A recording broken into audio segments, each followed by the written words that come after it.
सत साहिब सतगुरुदेव की जय।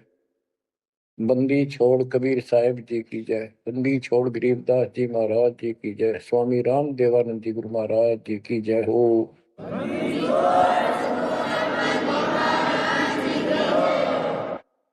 सर्व संतों की जय, सर्व भक्तों की जय, धर्मी पुरुषों की जय। श्री काशी धाम की जय, श्री सुडानी धाम की जय, श्री क्रोथा धाम की जय, श्री बरवाड़ा धाम की जय। सत साहिब परम पिता परमात्मा कबीर जी की सीम कृपा से बच्चों आपको सूक्ष्म वेद का ज्ञान प्राप्त है। आप सूक्ष्म वेद बांच रहे हो, सूक्ष्म वेद सुन रहे हो, पढ़ रहे हो। ऋग यजु है श्याम अथर्व, चारों वेद चितभंगी रे।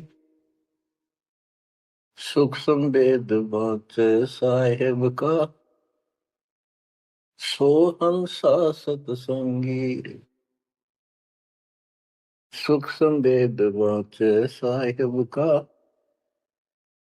सोहंसा सतसंगी रे। तीन लोक और भवन चतुर्दश, कोई नहीं सत्संगी। बच्चों ये बातें यदि आप पहले सुनते, आपको यह सब प्रमाण, ये संपूर्ण ज्ञान प्राप्त ना होता, तो आपका माथा ठनका हो, आपके मन में सौ दोष दास के प्रति आते कि ये पता नहीं क्या बकवास करता है, क्या किसी को भी ज्ञान नहीं। यही शंका आदरणीय धर्मदास साहिब जी की मन में आई थी संत जी के, कि भाई ये चंदा बाबा ऐसी बातें बता रहा है तो कोई ना कोई हमारे हिंदू धर्म में भी इन बातों को जानने वाला उससे मिलेगा, क्योंकि शास्त्र हमारे। उसके बाद वो अपने गुरु जी के पास गया। गुरु जी तो रूपदास जी ने कह दिया, भाई मैं जितनी जानू था बेटा, मैंने तेरे से कुछ नहीं छुपाया। जिस तरह के प्रश्न आप कर रहे हो इनका उत्तर मेरे पास नहीं है, और जिसने तुझे ये ज्ञान दिया है उसी के पास जा, उसी से समाधान पूछ। लेकिन धर्मदास के सामने यह बात खटक रही थी कि अनपढ़ आदमी, जिंदा बाबा, इसको ज्ञान कैसे हो गया ये? इसने भी तो किसी हमारे हिंदू से सुना होगा, और अवश्य कोई संत, मंडलेश्वर, कोई पीठाधीश इसका जानकार पाओगा। अब सब जगह जितने भी सुप्रसिद्ध या वैसे छोटे मोटे भी संत हिंदू धर्म के उस टाइम प्रवक्ता थे, सत्संग सुनाया करते थे, सबसे मिला और जाते ही 10-20 रुपए रख दे। ये खासकर इन संतों के अंदर जो भेंट ज्यादा दे, दक्षिणा ज्यादा दे, उसको ज्यादा महत्व देते हैं। इस बात की धर्मदास जी को भी खूब पता था कि ये तभी प्रसन्न होकर मुझे कुछ राह बताएंगे। जाते 5-10 रुपए तरह, क्योंकि उसमें 5-10 रुपए आज के 5 लाख के बराबर थे। वहां तो एक पैसा भारी होता था उस समय। सबसे प्रसन्न कर लिए, किसी के पास इस तरह बात नहीं थी। श्री कृष्ण विष्णु भगवान है, सारी सृष्टि रचना रहे हैं, इनके कोई माता पिता नहीं, ये आपो आप है, स्वर्ग से ऊपर कोई स्थान नहीं। आखिर में हार के, थक के और कति बुरी तरह रोए कि अब के बने। परमात्मा फिर भी उसको, जब वो धक्के खा के आ रहा था, एक अन्य हिंदू साधु के रूप में एक पेड़ के नीचे बैठ गया, नदी के किनारे। 5-7 भगत और बैठे थे उसके पास। जिज्ञासु वैसे ही बाबा भी चलता करता था। धर्मदास जी के रास्ता उसके साथ से था, उसने सोचा चाल लग गया, आगे चल विशेष मंडलेश्वरों के पास घूमया और साधु का रूप दाता ने बना रखा था। फिर मालिक की प्रेरणा अपने बच्चे को लेना था सर। उसी समय प्रेरणा हुई कि काफी देर से चल रहा हूँ, विश्राम भी करना है, यही कर लेता हूँ और इसकी तलाशी भी ले लेता हूँ। वहां बैठ गया जाकर और बैठे थे, इतना तो बोलना कोई नहीं। वो दूसरे उठ कर चले गए। जब एकला रह गया, परमात्मा बोले, धर्मदास खोज लिया तो ज्ञान, मुझे बता दे कि मिला होता कितना। आंखें फटी की फटी रह गिर, मालिक उसी समय उसी रूप में आ गए। बच्चों, इस नरक से निकालने के लिए उस मालिक ने अपने एक बच्चे के लिए कितना कुछ करना पड़ा, कितने खाड़े कर दिए। वहां से शुरुआत करनी थी अपने कलयुग की भक्ति की। और वो अच्छी आत्मा थे, भगवान के बच्चे थे, पूर्व जन्म के संस्कारी मालिक के थे। जैसे सम्मन था, सम्मन ने कितनी कुर्बानी दी थी, बेटा काट दिया मालिक के नाम पर।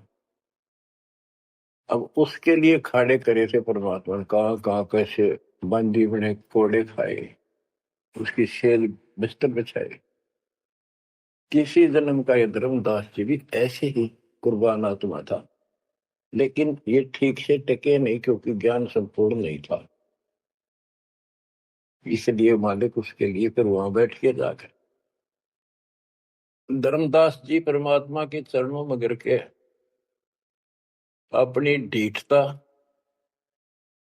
अपने अविश्वास, अज्ञानता का बहुत पश्चाताप किया।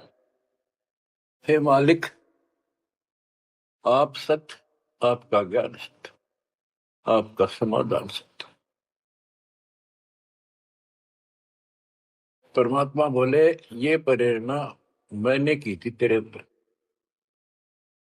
काल का बेटा बहुत लंबा जुगाड़ है, बहुत लंबा षड्यंत्र पाया किसी के पास ये ज्ञान। हे महाराज, ज्ञान के वो तो गंध भरा, काम क्रोध सारा सड़ रहे हैं। तो बच्चों, अब आपको दास बताना चाहता है परमात्मा की महिमा और सूक्ष्म भेद वाला ज्ञान संत गरीबदास जी को प्राप्त हुआ परमेश्वर से। उनके सतगुरु और भगवान स्वयं कबीर साहब थे, जिनका गुरु भगवान और ज्ञान एक नंबर का। तो उस पर हमने विश्वास करना चाहिए, लेकिन विश्वास करने के लिए कुछ आधार होता है। हिंदू धर्म के लिए गीता और वेद, 18 पुराण, ये आधार है कि ये अध्यात्म के मूल ग्रंथ है। उन मूल ग्रंथों से आपको परमात्मा की वाणी सिद्ध कर दी। ऋग यजु है साम अथर्व, चारों वेद चित भंगी रे, सूक्ष्म वेद वाचे साहेब का, सोहन सा सतसंगी रे। 3 लोक और भवन चतुर्दश, कोई नहीं सत्संगी। क्यों? क्योंकि उनके पास ये तत्व ज्ञान नहीं। बच्चों, यजुर्वेद अध्याय 40 मंत्र 10 में यही कहा है, कोई तो भगवान को साकार कहता है, रामकृष्ण रूप में, अवतार रूप में आने वाला। अन्य कहते हैं वो कभी साकार होता ही नहीं, वो तो निराकार है।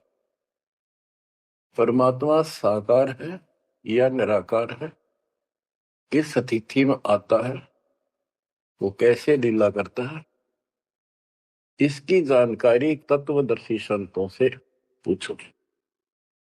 गीता अध्याय 4 श्लोक 34 में और 32 में स्पष्ट भी कर दिया कि जो तत्व ज्ञान होता है वो परमात्मा अपने मुख कमल से आकर बोलता है। ऋग्वेद मंडल नंबर 9 सूक्त 94 और मंत्र नंबर 2 में कहा कि वो परमात्मा कवियों की तरह आचरण करता हुआ घूमता फिरता है। ऋग्वेद मंडल नंबर 9 सूक्त नंबर 95 के मंत्र नंबर 1 में परमात्मा भक्ति की प्रेरणा अपने मुख कमल से वाणी बोल के करता है और भक्ति के मूल मंत्रों का गूढ़ रहस्यों का ज्ञान वही बताता है। गीता अध्याय 4 श्लोक 34 में कहा कि उस तत्व ज्ञान को जो स्वयं मालिक बोलता है कवियों की तरह काव्यान चौपाइयों में श्लोकों में और शब्दों के माध्यम से वो तत्व ज्ञान है, उसको किसी तत्वदर्शी संत से पूछो। बच्चों, न वेदों में तत्व ज्ञान, गीता वेदों का सारांश है, उसी का छोटा रूप है। तो इनमें ज्ञान नहीं है, वो तत्वदर्शी संत से पूछो। वो तत्वदर्शी संत की पहचान श्रीमद् भगवत गीता अध्याय नंबर 15 श्लोक 1 में बता है कि ऊपर को मूल, ये तो मूल मालिक सारी सृष्टि का रचने वाला समझो, संसार रूपी वृक्ष है जिसकी ऊपर को जड़ है और नीचे को 3 गुण रूपी शाखा है। इसके सभी विभागों को जो बता देगा स वेदवित, वो वेद के तात्पर्य को ठीक से जानने वाला है, यानी वो तत्वदर्शी संत है। धर्मदास जी और गरीबदास जी के सतगुरु ने बताया, कबीर अक्सर पुरुष एक पेड़ जो जमीन से बाहर दिखाई देता है उसको पेड़ बोलते हैं, पेड़ा, तना। गरीब अक्सर पुरुष एक पेड़ है, निरंजन व की डार और तीनों देवा शाखा है, ये पातुल संसार। फिर तपस कर दिया कि फिर एक कैसा दे सब सदन, सब साध्य सबता माली शीते मूल को फल फुल अगा। सभी parts of the tree, works के सभी विभाग बता दिए कि तना अक्षर पुरुष है, डार ये क्षर पुरुष है, क्षर पुरुष, और तीनों देव आरद गुण ब्रह्मा सत्पुरुष विष्णु गुण शिव जी रूपी शाखाएं और पात रूप संसार। तो बच्चों, फिर साथ में ये समाधान भी कर दिया कि एक का साध्य सब सदन, यानी मूल को पूजो, उसको इष्ट रूप में मानो, उसके बाद अपने अनुष्ठान करो, साधना करो। जो आपको प्रथम मंत्र दिया जाता है इसमें प्रथम और लास्ट वाले मंत्र को छोड़कर सारे इन्हीं शाखाओं वाले मंत्र है। और गीता अध्याय 3 श्लोक 10 से लेकर 15 तक ये स्पष्ट किया है कि शास्त्र अनुकूल धार्मिक अनुष्ठान यज्ञ करने से वो सही भक्ति मानी जाती है। इन यज्ञों के द्वारा इन देवताओं को बढ़ाओ, ये यज्ञ से बढ़े हुए देवता तुम्हें बिना मांगे ही सब कुछ देते रहेंगे। और उस परम अक्षर पूर्ण परमात्मा को इष्ट रूप में प्रतिष्ठित करके फिर सारे धार्मिक अनुष्ठान करो। कहते हैं सब प्राणियों की उत्पत्ति अन्न से होती है, अन्न वर्षा से होता है। वर्षा शास्त्र विहित, शास्त्र में प्रमाणित धर्म कर्म यज्ञ करने से होती है। और कर्म लगाए ब्रह्म ने, क्योंकि सबके लोक माए तक काम करके खाना पड़ा, सतलोक में कोई काम नहीं था, बैठा सब परी मिला था। जैसे आप सतलोक आश्रमों में जाते हो, आपको सारा बना बनाया मिल रहा है, अरे खाओ और भक्ति करो, सत्संग सुनो और आ जाओ। फिर बताया है कि सब प्राणियों की उत्पत्ति अन्न से होती है, अन्न वर्षा से होता है। वर्षा शास्त्र विहित, शास्त्रों के अनुसार किए गए अनुष्ठानों से होती है, यज्ञ से होती है। और यज्ञ शास्त्र अनुकूल कर्मों से होती है। कर्म लगाए ब्रह्म ने, ब्रह्म की उत्पत्ति हुई अक्षर पुरुष से। और अक्षर पुरुष यानी अक्षर का अर्थ यहाँ पर अविनाशी है। और जहां पर प्रकरण होता है एक से अधिक, अक्षर का अर्थ ही अविनाशी होता है। लेकिन सरपुरुष अक्षर पुरुष, सरपुरुष ब्रह्म है, ये काल है 21 ब्रह्मांड का स्वरूप। अक्षर पुरुष 7वें ब्रह्मांड का स्वरूप। और फिर परम अक्षर ब्रह्म क्यों कहा? परम अक्षर पुरुष कि वो सब का मालिक वो है। तो इस प्रकार आध्यात्मिक ज्ञान को समझना है और उस परम अक्षर ब्रह्म को योगों में प्रतिष्ठित करके सारे अनुष्ठान करने चाहिए, तब सफलता होगी। कबीर साहब ने बताया, कबीर एक कैसा दे सब सदे, सब साध्य सबका माली सींचे मोल को बुलागा। पुण्यात्माओं, इससे सिद्ध हो गया कि किसी के पास भी वेदों से हटकर ज्ञान नहीं था, और वेदों में वो ज्ञान है ही नहीं जिसकी हमें जरूरत थी। इसलिए क्या रहा, अब इसके ऊपर चलेगा सत्संग शेष, संत गरीबदास जी की अमर वाणी, अथ कथनी बिना करनी का होगा। इसमें से कुछ वाणी सुनाएगा दास। जैसे आपको बताया गया कि काशी विद्यापीठ पढ़कर ब्राह्मण आते थे, उनको विद्वान माना जाता था, उनकी दुकान बढ़िया चला करती थी यहाँ भोले समाज में। तो गरीबदास जी उस पढ़ाई के बारे में कहते हैं जो वो पढ़ा करते हैं, केवल लोगों को ठगने के लिए। गरीब पढ़ना गुण ना चातुरी, यह तो बात सुगम, सत सुकृत और बंदगी, यह है बात अगम। के गीता वेद पुराण पढ़ लिए, चतुरता दिखा दी, बड़े बड़े लेक्चर झाड़ दिए, ये तो बहुत आसान है। लेकिन सत सुकृत, सच्ची भक्ति, सत्य अच्छे कर्म और भक्ति, सच्ची भक्ति, बंदगी, प्रणाम, बंदगी के अंदर वजह सारा कुछ आ जाता है, भक्ति भी आ जाती है, मंत्र भी आ जाते हैं, प्रणाम भी आता है।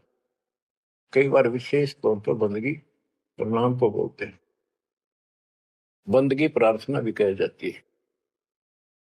फिर बताते हैं कि सत्य सुकृत अच्छे कर्म और बंदगी, परमात्मा की स्तुति नमस्कार प्रणाम भक्ति सच्चे ढंग से पूरे गुरु से प्राप्त करके तत्व ज्ञान के आधार से करना, यह है बात अगम। ये ऊंची बात है, आगे की है, बहुत सबसे आगे की, सबसे श्रेष्ठ। गरीब पढ़ना गुण ना रोग है, उलझे दुनिया माही, 52 अक्षर में बंद रहे, आगे की सुध नाही। संस्कृत भाषा के 52 अक्षर बताए, इसको इसलिए सीधा अर्थ कहते हैं, तो संस्कृत से सीमित है, इन ग्रंथों तक सीमित है, इनमें वो ज्ञान है नहीं। ये उलझे दुनिया में, ये 184 के चक्कर में रह गए। गरीब पढ़े गुणे पावे नहीं, अनपढ़ने से न्यार, अकोचर छंद है कैसे पावे पार। कहते पढ़े गुणे पावे नहीं, अनपढ़ने से न्यार, यानी जो चतुरता दिखाने के लिए पढ़ते हैं वो कभी नहीं परमात्मा प्राप्त कर सकते, ना वो ज्ञान मिले। अनपढ़ने से न्यार, के बिना पढ़े भी बात नहीं बने। अब जैसे आप अक्षर ज्ञान प्राप्त कर रहे हो, आप भले ही अपनी रोजी रोटी के लिए कर रहे हो, लेकिन अब इस पढ़ने से आपको अपने मूल ग्रंथ समझ में आ जाएंगे। ये सूक्ष्म वेद है, इसके अंदर जो गूढ़ रहस्य है वो अन्य वेदों से भी उत्तम और गहरे हैं। इसमें कह दिया पढ़े गुणे पावे नहीं, यह पढ़ाई है वो तो मूर्ख बनाने की।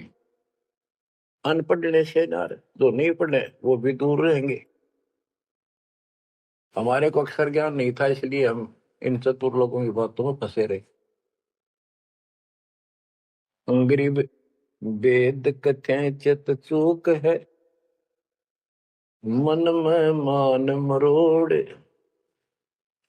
कहने मात्र के तो पंडिता, ये होते के ढोर। कि इन वेदों के पढ़ने मात्र से कुछ भी हासिल नहीं होना, क्योंकि वो ज्ञान है ही नहीं जी। अपने को जरूरत है मोक्ष प्राप्त हो, और वो ज्ञान मालिक प्रत्येक युग में आकर बोलते हैं, पर कदर नहीं बनी। गरीब वेद कथे चित चूक है, मन में मान मरोड़, अहंकार, और कहने मात्र के तो पंडित है, ये वो दिल्ली के ढोल के 84 लाख योनियों में जाएंगे। अब जैसे एक बहुत ही अच्छा उदाहरण दिया संत गरीबदास जी ने, तो ये गाना बजाना समय के अनुसार शब्द भी सुनाए जाते हैं, और ये कड़वी गोली भी खिलाई जाएंगी, तब ये रोग कटेगा। सारा ट्रीटमेंट कंप्लीट करना पड़ता है। अब ध्यान से सुनो। पुराने समय में तिलों से तेल निकाला जाता था। वो व्यक्ति जो काम ये करते थे उनको तेली बोलते थे। वो एक कोल्लू लगाते थे। वो कोल्लू एक मशीन होती है जिसमें 3-4 गिरारी सी होती, मोटी मोटी भारी भारी, और उसके ऊपर एक ऐसा पात्र लगा होता है जिसमें नीचे सुराख होता है, और उसमें सरसों डाल दी, तिल डाल दिए, तो धीरे धीरे नीचे जाता रहता। कोल्लू चलता है एक लंबे लकड़, लंबा लकड़, कम से कम भी 15-20 फुट लंबा। उस कोल्लू को चलाने के लिए एक लंबा लकड़ फंसा के, और उस लकड़ को पाट बोलो उसमें, लाठ पाट, उसको बैल से चलाया जाता था। और वो बैल उस लकड़ की जितनी लंबाई होती है उसके वही सर्कल में घूमना होता था उसको। वो सर्कल होता था, उसके एक सर्कल में घूमता था, सेम कति फिक्स्ड होता था उसका डायमीटर। उसी परिधि में वो बैल घूमता रहता था, और उधर से कोल्लू चलने से तेल निकलता। उस कोल्लू को चलाने के लिए एक बैल का प्रयोग किया जाता था। वो उस लकड़ लंबे लठ, 15-20 फुट, 25 फुट लंबे लठ के एंड पे लास्ट में एक कुंडा डाल कर उसमें रस्सा बांध कर, और उस बैल के दोनों तरफ कंधे से बांध दिए जाते थे रस्से, और उसको चलाया जाता था। तब वो कोल्लू घूमता था, और उसमें डाले हुए सरसों या तिल, उनका तेल निकलकर बाहर आता था। वो तेली कहलाता था, और उसको खींचने वाला तेली का बैल क्या है। उस बैल के आंखों पर पट्टी बांध दिया करते थे, और एक आदमी उसके पीछे होकर 2-3 बार उसका लठ मारता जोर के, और वो बहुत तेज चलता। तो फिर उसको ये भय हो जाता कि लठाड़ा तेरे पीछे पीछे है। वो अपने आप स्पीड में रहता था, और इस तरह वो सारा दिन चलता था। बीच में थोड़ी बहुत देर पानी पिला दिया, चारा खिला दिया, फिर जोड़ दिया जाता। तो उसका केवल सीमित दायरा था, उससे 12 कदम भी नहीं जा सकता था वो। अब इसके ऊपर ये कुछ वाणियां आपको समझाने के लिए बताना पड़ा। इतना गजब का ज्ञान दिया इसने, 100 का 100 सत्य है। गरीब वेद कथे चित चूक है, मन में मान मरोड़, कहने मात्र के तो पिंडता, ये हो तेली के डो। ये अगले जन्म में तेली के बैल बनेंगे। एक तो उदाहरण ये दिया है कि वो साधना ठीक नहीं करते तो शुद्ध नहीं हो जाएगा। फिर पीछे तू पशुआ की जय, गद्दा बैल बनाई, ये 56 भोग कहावन भोरे, कहीं कुरड़ी चरने जाई। इस वाणी का तो ये अर्थ है। अब इसके ऊपर आगे देखो। गरीब आंख बंद है दिखे नहीं, चल मारो मार तेली के तो बैल को घर ही कोस हजार। के आंख बांध दी बैल की और उधरता चालो मारो मार, वो स्पीड चलता रहता। उस तेली के बैल को उस सर्कल के अंदर ही सारा दिन एक महीने में 50,000 कोस एक महीने में तय कर देता। यानी एक कोस 3 किलोमीटर, यानी 1.5 लाख किलोमीटर वो एक महीने में पूरे कर देता। उसमें चल चल के इतना सफर तय कर लेता, रहता वही ठेकान, एक कदम उससे बाहर नहीं जाता। बच्चों ये स्पिरिचुअल लेक्चर है, यह आध्यात्मिक घंटी दे रहा हूं आपकी स्कूल की।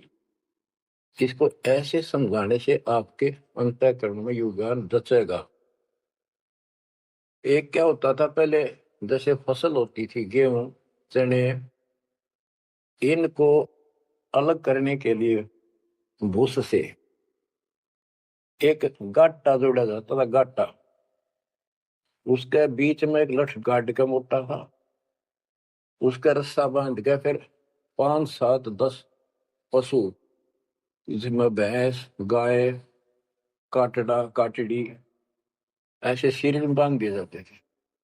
और बीच में लठ गाड़ दिया, उसके चारों तरफ वो भूस डाल देते थे, चने या गेहूं। क्योंकि दास ने देखा है, हम किसान के गर्जनों था, इसलिए 90% बच्चे किसान वालों को पता नहीं, जो शहर में रहते हैं, वो भूसे कैसे निकलता था, जिसकी ये वाणी जिस बारे बोली है। अब तो मशीनों से निकल जाता है, कट कट कट कट 1 घंटे में।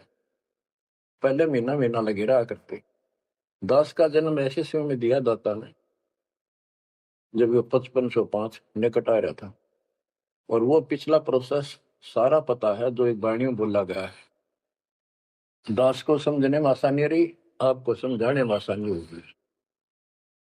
तो उसको हम तो गाटा बोला करते, गाटा जोड़ रखे। वो सारे पशु एक लाइन में चलते रहते, चारों तरफ घूमते, जैसे तेली का बैल घुमा करता। ये उस फसल को काटने के लिए उनके पैरों के नीचे वो फसल कट जाती, छोटा छोटा तूड़ा भूस बन जाता। फिर उससे गेहूं चने अलग कर लेते और भूस अलग हो जाता। उसको गाटा बोला करे। और पलवल साइड इधर फरीदाबाद साइड में उसको धाए बोलते थे, धाए। धाए यानी पशुओं का एक समूह, एक से एक गले का रस्सा बांध दिया जाता था। वो बाहर नहीं जा सकते, अंदर आ नहीं सकते, क्योंकि एक दूसरे को धक्का नहीं दे सकते। वो एक लाइन में चलते थे चारों तरफ सर्कल में। अब इसको इन अज्ञानी गुरुओं के ऊपर सेट किया है दाता संत गरीबदास जी ने इस वाणी को। गरीब दाएं जुड़ी अज्ञान की, गह घाटा ठोर, एक पेड़ चाले नहीं, काट बड़ी बड़ी खोर। के जैसे वो पशुओं के द्वारा धाय जोड़ के घुमाई जाती है और वहीं घूम रहे होते, उससे अलग एक कदम नहीं जा सकते। तो जितने भी ये संत हैं, इन्होंने अपने अपने चेले बांध रखे, अपने अज्ञान वाले लटके। गुरु बनकर बैठ गया और उसको पशु बांध रखे, पशु पुत्र। वो इस जन्म मरण के चक्कर में यही गाटा गा रहे हैं, यही दाएं चल रही है उनकी। एक पेड़ चाले नहीं, और कड है बड़ी बड़ी खोर। खोर मैंने बड़े बड़े कदम रखे, तेजी से चलना, पाथे डंडे लागे होंगे। तो ये सारे जितने भी चेले हैं, उनके जितने गुरु हैं, उनके जितने शिष्य हैं, उनको तो धाए बताई ये गाटा। और इस जन्म मरण के चक्कर को एक ये सर्कल बताया कि इसी में ये घूम रहे हैं, एक कदम इस तरह बाहर नहीं जा पाए। जाना सतलोक है। जैसे किसी ने सफर करना है तो कदम जितने रखेगा मंजिल की ओर होते हैं, ठीक रास्ते पर। और ये वहीं बांध रखे स्वार्थवश जिसने पशुओं को, वो तो उस सर्कल में घूम सके, उस तो बाहर जा ही नहीं सकता। गरीब दाएं जुड़ी अज्ञान की, गह घाटा ठोरे एक पेड़ चाले नहीं, काट बड़ी बड़ी खोर। गरीबदास जी ने कहा है, कोई है रे परले पार का, जो भेद कहे झनकार का। वारई गोरख वारई दत्त, यानी ये सब वार ध्रुव प्रहलाद अर्थ, वार ही सारे, ब्रह्मा भी वार, ये भी वार, सारे ब्रह्मा विष्णु महेश यही पर, दुर्वासा वार, ये गह गाटा ठोर। गरीब चार वेद सट शास्त्र, पढ़े 18 पुराण, सतगुरु पूरा मिला नहीं, पंडित हो सी सवान। ओह, कबीर साहब कहते हैं, गुरु बिन काहू न पाया ज्ञाना, जो तो था वो छड़े किसाना। गुरु बिन वेद पढ़े जो प्राणी, समझे अनुसार रहे ज्ञानी। बच्चों, एक तो होती है मान बढ़ाई अहंकार, और एक सच्चाई जो होती है वह मान बढ़ाई नहीं कहलाती। जैसे दास कह रहा है, और की बात को भी समझ आ गई है, स्पष्ट हो गया, आपको पता लग गया है कि गुरु बिन वेद पढ़े जो प्राणी, समझे ना सार रहे अज्ञात। वेद पढ़े पर वेद न जाने, ये वाचे पुराण 18, और पत्थर की पूजा करे। भूल गए सब जदारा, श्राद्ध निकलवावे, पत्थर पूजवावे। क्या इन्हें वेद पढ़े, क्या इनको गुरु मिला? जय सतगुरु की संगत करते ये सकल कर्म कट जाए, ये कोई झंझट नहीं करना पड़ता। अमरपुरी पर आसल होते सतलोक में, जहाँ कोई कष्ट नहीं, जहाँ दुख ना चाहे। तो दास ये कहे कि या तो भगवान कबीर साहब मेरे गुरु भगवान और गरीबदास, और चौथा दास, इनके अतिरिक्त वर्तमान में दास के अतिरिक्त विश्व में किसी के पास ना वेद ज्ञान, ना गीता ज्ञान, ना कुरान और बाइबल ज्ञान, किसी को किसी प्रकार का ठीक ज्ञान नहीं। इसको कोई कहे ये मान बढ़ाई करता है, उसकी अपनी समझ है, अपनी सोच है, लेकिन यह 100 की सोच सच्चाई है। जैसे 2000 के नोट पर, या 1000 के नोट पर, 500 के नोट पर यह लिखा है कि मैं धारक को 500 रुपए देने का वायदा करता हूं, तो क्या उसने मान बढ़ाई कर रखी है कि ये नोट अपनी बढ़ाई करता है, छाती पे लिखवा रहा है? वो सच्चाई है, वो लिखना भी जरूरी है। तो दास को ये बताना भी आवश्यक है कि दास के अतिरिक्त विश्व में किसी के पास ज्यादा तम ज्ञान नहीं है। ना वेद ज्ञान ठीक है, ना गीता ज्ञान ठीक है, ना पुराणों को जानते, ना पुराण वाले कुरान को ठीक से सुनो, नहीं बाइबल वाले बाइबल को ठीक से सुनो। गरीब चार वेद सट शास्त्र, पढ़े 18 पुराण, सतगुरु पूरा मिला नहीं, पंडित हो शीशवान। गरीब चार वेद सट शास्त्र, पढ़े 18 बोध, कसम बांझ के होते है, पर बेटा नाही गोद। एक अजब गजब उदाहरण दिया है कि इन 4 वेद और 18 पुराणों को पढ़ने से तो ऐसी दशा है, ये दिखे पंडित गुरु शिष्य दोनों हैं, गुरु भी हैं, उनके शिष्यों की कमी नहीं, लेकिन बांझ स्त्री का संतान नहीं होती, उसका पति भी होता है। इसी प्रकार इनके गुरु भी है, ये शिष्य भी है, इनमें भक्ति रूपी लाल बनेगा नहीं। बच्चों, एक एक बात कहीं नहीं सकता, लाख टके की है, अरब टके की। गरीब भावे 100 करोड़ गीता पढ़ो, 100 करोड़ भागवत, बिना सतनाम व्यर्थ है, बचे काल न मोत। गरीब घृत अग्नि में डाल कर, पंडित कर है होम। सुर वासना जात है, क्या करत है होम। गरीब सुमरण सेवा बंद की, सब कोई जानत खूब। बिन सतगुर क्यों पाइए, कबीर से महबूब। ओए होए। के ये पंडित लोग हवन करते हैं, इसका क्या लाभ है कि देवताओं तक इसकी वासना जाती है, स्मेल, गुड स्मेल जाती है, और जिसके वश होकर वो हमें यहाँ राहत देते हैं। तो ये तो हमें सिर्फ हमारी इस भक्ति में एक सहयोगी है, एक आइटम है हवन यज्ञ। हमने पांचों करनी पड़ेंगी तब तो ज्यादा लाभ होता है। किसी रोग का ट्रीटमेंट पूरा ही करने से बात होती है। गरीब सुमन सेवा बंदगी, सब कोई जानत खूब। भग भक्ति भी करनी चाहिए, सुमन भी करना चाहिए, पर कहते बिन सतगुरु क्यों पाइए। ओए, सतगुरु के बिना कैसे मिलेगा वो कबीर से महबूब। वो भगवान कबीर से ऐसे प्रिया, तो फिर ये भगवान हमारे कैसे पाओगे।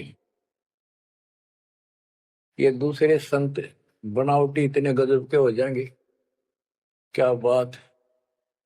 सिर पे उस्तरा करा लिया, माथे पर 3 तिलक, माला 4-5 डाल ली, लाल भगवा वस्त्र धारण कर लिए, और बैठ जाते हैं कतिया करके। गरीबदास जी कहते हैं, गरीब कोरा कलश कुम्हार का, ऊपर चित्र अनूप। वस्तु नीति समझ है, जैसे जलवन को। ऊपर तूंडा साध का, अंतर रख्या खो। ऊपर तो साधु दिखे गजब का, बनावटी सी जबरदस्त, जैसे कुम्हार का, यानी कोरा कलश कुम्हार से लाए, उसके ऊपर कितनी अच्छी चित्रकारी होती है, और उसमें जल है नीचे चट है उस चित्रकारी में। ऊपर का दिखा करनिया जो संत ऐसा है जिसके पास यथार्थ ज्ञान नहीं है,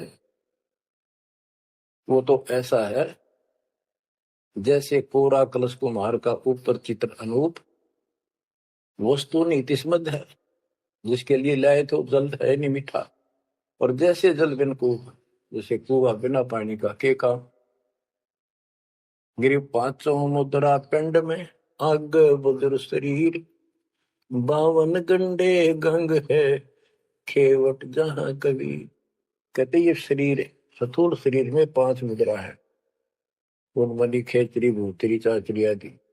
और इससे आगे बदर शरीर है, सूक्ष्म शरीर और है। कहते उससे पार करने के लिए सतगुरु कबीर साहब का सच्चा गुरु मिलेगा जब आपने। गरीब नाम सार है निर्मला, सार नाम ये निर्मल है। पाक नूर निर्वाण, दास गरीब कबीर को भक्ति दी है दान। बच्चों, ये अमृत वचन है, बहुत गूढ़ और गहरे है, और आपके लिए जैसे गीता उंगलियां पर उठवा दी, वेदों का सार निकाल के आपके समझ रख दिया। छोटे छोटे बच्चे समझ रहे इस बात को, जो 3री-4थी कक्षा में पढ़ रहे, और जो इन काशी विद्यापीठ में पढ़ने वालों के आज तक समझ नहीं आई। तो who is Guru, who is सतगुरु, और हु इज गॉड, ये आप अच्छी तरह समझ चुके हो बच्चों। परमात्मा आपको इतना दर्द कर दे, जैसे सम्मन ने की और सेऊ थे। आप इतने दर्द हो जाओ, गरीब महिमा की जय संत की, तन मन धन सब दे, सिर मांगे टाला नहीं, मोर ध्वज लग ले। यानी ऐसी परिस्थिति परमात्मा के प्रति, किसी परिस्थिति ऐसी आ जाती है तो मालिक से दूर नहीं हो, कितनी ही कठिन परिस्थितियों से गुजरना पड़े। आज हम थोड़े से कष्ट को देखकर भगवान से दूर हो गए, फिर अगले जन्म में क्या होगा? फिर पीछे तू पशुआ की जय गद्दा बैल बनाई, ये 56 भोग कहाँ मन भोरे, कहीं कुरड़ी चरने जाई। आज कोई ना कोई बहाना काल कर देगा सत्संग से उठने का, आलस कर देगा, कोई काम अड़ा देगा, या वैसे आत्मा किसी पाप के कारण रोगी हो जाती है तो अरुचि बन जाती है सत्संग सुनने में या सुमरण करने में, दान की इच्छा समाप्त होती चली जाती है, सेवा में रुचि नहीं रहती। तो उस समय के लिए ये याद रखो, आज हम मानव हैं, अपनी मर्जी से कितने आलस कर लें और कितने भगवान से दूर हो जाए, स्वतंत्र है।